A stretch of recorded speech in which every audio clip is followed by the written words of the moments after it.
कौन सोच सकता था कि एक साधारण सा दूध का डिब्बा रे के हाथों में आते ही जेल तोड़ने का सबसे बड़ा हथियार बन जाएगा। लेकिन जैसे ही रे ने उस डिब्बे को फाड़ा, उसमें से एक पतली चमकदार प्लास्टिक की शीट बाहर निकली। मौका मिलते ही उसने उस शीट को जेल के गेट पर लगे पासवर्ड लॉक के ऊपर सावधानी से चिपका दिया। जब गार्ड ने पासवर्ड टाइप किया तो उसकी उंगलियों के निशान उस शीट पर साफ छप गए। रे ने एलिमिनेशन मेथड का इस्तेमाल करते हुए जल्द ही सही पासवर्ड का कॉम्बिनेशन ढूंढ निकाला। लेकिन असली चुनौती अभी बाकी थी। गेट के बाहर हाथ कैसे पहुंचाया जाए। रे ने टॉयलेट पेपर को पानी में भिगोकर छोटी छोटी गोलियां बनाई और उनमें टूथपेस्ट मिलाकर एक चिपचिपा मिश्रण तैयार किया। फिर एक बड़े कागज की शीट में इन्हें लपेटकर उसने एक अनोखा चिपचिपा हथियार बनाया। लेकिन यह सब करने के लिए उसे कैमरे की नजरों से बचना था। रे ने पहले ही गार्ड की दिनचर्या का बारीकी से अध्ययन कर लिया था। हर बार जब गार्ड उसे सेल में बंद करके जाता, वह बाहर सिगरेट पीने और समय बिताने के लिए चला जाता। इस दौरान मॉनिटरिंग रूम 7 मिनट के लिए खाली रहता था। यही रे का सबसे बड़ा मौका था। रे जानता था कि जेल से भागने के लिए 3 चीजें जरूरी हैं। पहला, गार्ड्स की रूटीन की पूरी जानकारी। दूसरा,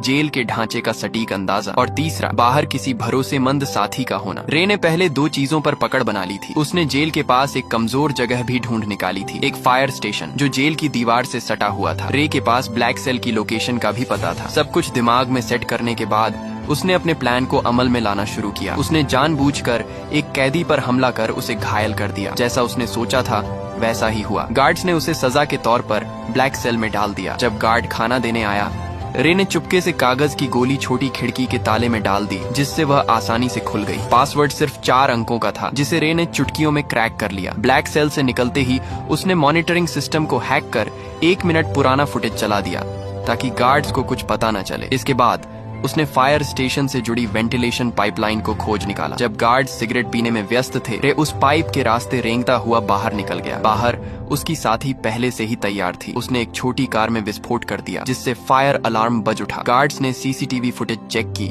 लेकिन सब कुछ सामान्य दिखा। इस बीच रे फायर स्टेशन में दाखिल हो चुका था। उसने जल्दी से एक फायर फाइटर की वर्दी चुराई और फायर ट्रक के नीचे छुप गया। अफरा तफरी का फायदा उठाकर वह ट्रक के साथ घटना स्थल तक पहुंचा और वहां से अपनी साथी की गाड़ी में बैठकर साफ बच निकला। यह रे की 14वीं जेल ब्रेक थी, जहां यह खुलासा होता है कि वह कोई नॉर्मल अपराधी नहीं था। उसका असली काम जेलों की सिक्योरिटी सिस्टम को टेस्ट करना था। असल में वह एक सिक्योरिटी कंपनी का ओनर था, जिसकी वजह से वह नकली कैदी बनकर जेलों में घुसता और अपनी काबिलियत से बाहर निकलकर यह प्रूफ करता था कि जेल की सिक्योरिटी सिस्टम में सुधार की जरूरत है या नहीं। वह इतनी जेलों से भाग चुका था कि लोग कहने लगे कि यह बंदा किसी भी जेल को एस्केप कर सकता है। एक दिन सीआईए के लोग उसके पास आए और कहा कि उसे एक बहुत कड़ी और खुफिया जेल में जाना होगा, जिसका नाम या लोकेशन किसी को बताने का आर्डर नहीं था। ये मिशन बहुत खतरनाक था। बावजूद इसके रे मान गया, क्योंकि उसे लाखों डॉलर का यह ऑफर वर्थ हिट लगा। कौन जानता था कि पैसा सच में इंसान से कुछ भी करवा सकता है। उन्होंने रे को एक नई पहचान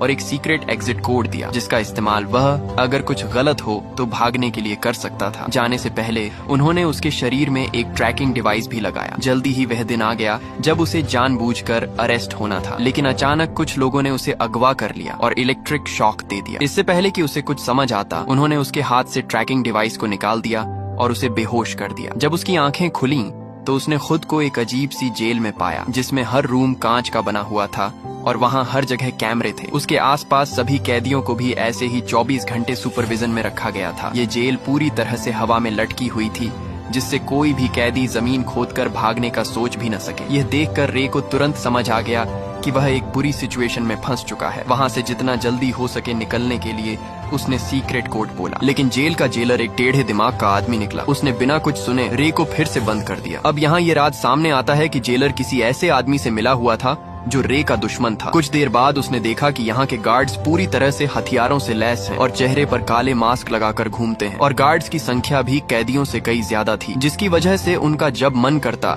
वे किसी को भी मारने या पीटने लग जाते। वहीं कैदियों को टॉर्चर करने के लिए एक भयानक कमरा बनाया गया था, जहां अंदर जाते ही तेज रोशनी से आंखें चकाचौंध हो जाती थीं। इसके अलावा वहां का तापमान भी बहुत ज्यादा था। लेकिन इसके बावजूद दर्द को सहते हुए रे जैसे तैसे पूरे कमरे की जांच पड़ताल करने लगा। तभी मुआयना करते हुए उसकी नजर फर्श पर स्टील प्लेट से जुड़ी कील पर पड़ी। उसी मोमेंट उसके दिमाग में एक आइडिया आया। बाहर निकलने के बाद उसने प्लान बनाना शुरू कर दिया। अब जेल से बाहर निकलने के लिए उसे किसी की सख्त जरूरत थी। जैसे ही उसने अपनी पहचान बनानी शुरू की, तभी टाइसन नाम का एक आदमी उससे दोस्ती करने आ गया। उसकी आंखों में अलग ही चमक थी। उसने सीधे पूछा, क्या चाहिए तुझे? रे ने भी कुछ नहीं छुपाया और सीधा कहा, मुझे एक चमकदार आयरन शीट चाहिए जो रोशनी को रिफ्लेक्ट करे, और अगर तुम मुझे यह लाकर देते हो तो हमारी दोस्ती पक्की समझो। इस पर टाइसन भी राजी हो गया। इसके बाद वह सीधा जेलर के पास पहुंच गया और उसे उल्टा सीधा कहने लगा, जिससे टेढ़े दिमाग का जेलर गुस्से में आकर उसे वाटर टॉर्चर देने लगा। हालांकि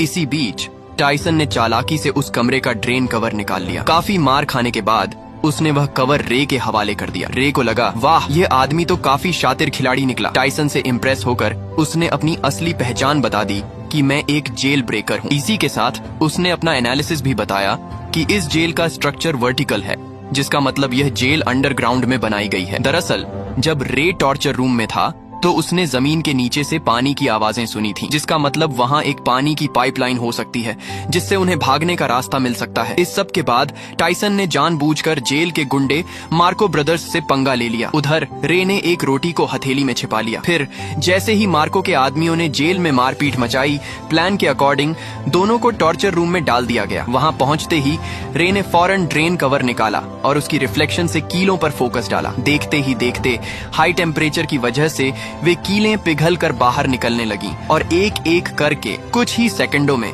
उसने सभी को निकाल लिया। फिर उसने रोटी का टुकड़ा मुंह में डालकर टाइसन को इशारा किया ताकि वह गार्ड का ध्यान अपनी तरफ खींचे। इसके बाद टाइसन ने अपना काम शुरू कर दिया, जिससे जेलर का ध्यान उसकी तरफ चला गया। वहीं रे ने तुरंत गीली रोटी को सीसीटीवी कैमरे पर चिपका दिया ताकि अंदर की फुटेज न दिखे। फिर वह फ्लोर से नीचे उतर गया और पाइपलाइन में चढ़ते हुए आगे बढ़ने लगा, लेकिन बदकिस्मती से रास्ते में गलती से एक तार टूट गया, जिससे पानी बाहर आने लगा। आखिरकार जब वह ऊपर पहुंचा तो उसके पैरों तले जमीन खिसक गई, क्योंकि यह जेल जमीन के नीचे नहीं बल्कि समुद्र के बीचों बीच पानी की एक विशालकाय शिप में थी, जहां से भाग पाना नामुमकिन था। इस बीच पानी लीक होकर जेल के अंदर भरने लगा, जिसकी वजह से टॉर्चर रूम के कैदियों को रिहा कर दिया गया। खुशकिस्मती से रे गार्ड्स की नजरों से छिपकर समय पर वापस आकर बच गया। हालांकि दूसरी ओर एक नई मुसीबत उसका इंतजार कर रही थी। दरअसल जेलर को फर्श पर छोड़ी गई कीलें मिल गईं, जिससे वह समझ गया कि रे ने जेल तोड़ने की कोशिश की है। उसके बाद उसने फौरन एक आदमी को कॉल लगाया, जहां यह राज खुला कि रे को इस जेल में फंसाने वाला कोई और नहीं बल्कि उसका बिजनेस पार्टनर लेस्टर निकला, जिसने कंपनी के लालच में आकर यह साजिश रची थी। अब अगले दिन किसे पता था कि रे के ऊपर टॉर्चर के बादल मंडराने लगेंगे। जब जब वह सोने की कोशिश करता, गार्ड्स उसे जगा देते और इसका फायदा उठाकर वह उसे खूब मारते पीटते भी थे। ऐसे ही कई दिन बीत गए। रे पूरा दिन बेहोशी और थकान में रहता। आखिरकार उसकी हालत देखकर गार्ड्स उसे रोज मेडिकल रूम ले जाने लगे। कितने जख्म, कितनी दर्दनाक यादें, कितनी टूटी उम्मीदें। फिर भी वह अपनी लड़ाई लड़ता रहा। डॉक्टर भी उसे देखकर दंग हो जाता था। कुछ दिनों के बाद टॉर्चर का सिलसिला खत्म हो गया और उसने फिर से प्लान बनाना शुरू कर दिया। दरअसल खाना खाने के बहाने वह टेबल के नीचे चोरी छिपे एक डायरेक्शन बताने वाली डिवाइस बनाने लगा। इसी दौरान उसने मार्को से मिलकर उसे अपनी टीम में शामिल कर लिया, जिसके बाद तीनों ने मिलकर एक ताबड़तोड़ प्लान बनाया। प्लान के हिसाब से मार्को भाई ने जेलर से झूठ बोला कि मेरे पास खुफिया जानकारी है जो मुझे डेक पर जाकर पहुंचानी है। यह सुनते ही जेलर ने उसे डेक पर जाने की परमिशन दे दी। अब वहां पहुंचते ही मार्को ने डायरेक्शन डिटेक्टर से मेजर करना शुरू कर दिया, मगर रे के लिए इतना काफी नहीं था। उसने नोटिस किया कि फ्लश करते वक्त पानी घड़ी की उल्टी दिशा में घूम रहा था। अब सारे डाटा को एनालिसिस करने के बाद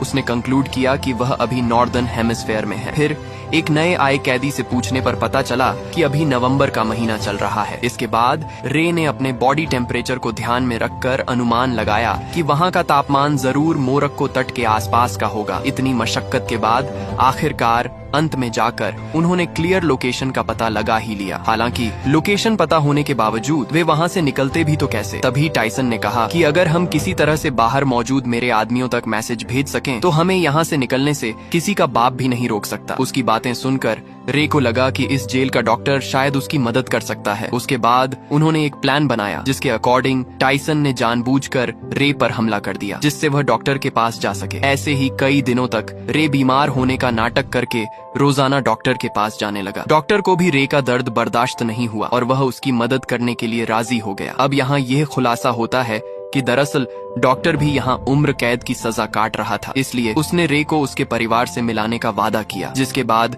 उसने गुप्त रूप से रे का मैसेज टाइसन के आदमियों को भेज दिया। सारी तैयारी हो चुकी थी। तभी रात को जेलर ने देखा कि रे दीवार पर कुछ टैप कर रहा है। असल में यह मोर्स कोड था, और जब जेलर ने इसे डिकोड किया तो लिखा मिला कि कल सुबह सी ब्लॉक में दंगा होने वाला है। यह देखकर जेलर के पसीने छूटने लगे। उसने तुरंत सी ब्लॉक में 3 गुना सिक्योरिटी बढ़ा दी। अब उसे कौन बताए कि यह तो रे का मास्टर स्ट्रोक था। असली दंगा तो उसके अपने ब्लॉक में होने वाला था, जहां सिर्फ 2 गार्ड्स ही बचे थे। अब जल्दी ही अगली सुबह 2 गैंग्स आपस में भिड़ जाते हैं। इस हंगामे का फायदा उठाकर रे, टाइसन और मार्को वहां से भाग निकलते हैं। तभी भागते भागते रे कैमरे के सामने आकर जेलर को चिढ़ाता है। गुस्से में आकर जेलर सभी गेट्स को बंद करवा देता है। फिर तीनों पाइपलाइन के रास्ते से जेल की छत की तरफ चढ़ते हैं। जब वे डेक के बिल्कुल पास पहुंचते हैं तो उनका रास्ता एक इलेक्ट्रॉनिक गेट से बंद हो जाता है, जिसे खोलने का बस एक ही रास्ता था कि पूरी जेल का पावर ऑफ कर देना। इस जोखिम भरे काम से सबको वापस पकड़ा जा सकता था। वहीं दूसरी तरफ जेलर ने मोशन डिटेक्टर के जरिए